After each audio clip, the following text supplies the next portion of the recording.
Nak beli Lexus RX yang baru, mahal sangat pula. Solution dia, Omoda C9. Kalau tengok daripada luar, dia punya bentuk agak solid. Memang betul-betul cantik. Lebih kurang adalah sikit-sikit macam RX kan. Berapa income yang selesa kalau nak beli sebuah model Omoda C9?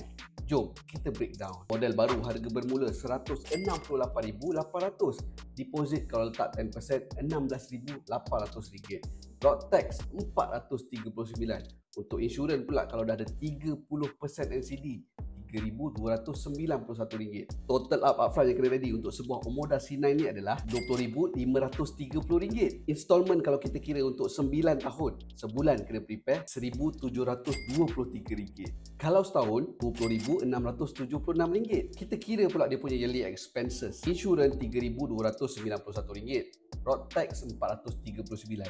Untuk servis RM1,300. Wear and tear boleh preparekan RM1,500. Total up yearly expenses untuk Omoda C9 ni adalah RM6,030. Bukan yearly expenses, dengan yearly installment maka dapatlah RM26,706. Bahagikan pula dengan 12 bulan. Jadi sebulan kena prepare RM2,225. Berapa income yang selesa kalau nak beli Omoda C9?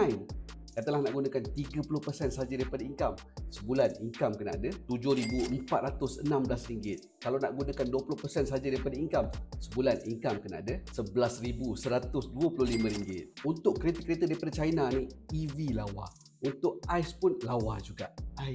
Model apa yang kita patut breakdown untuk next video? Cuba korang komen.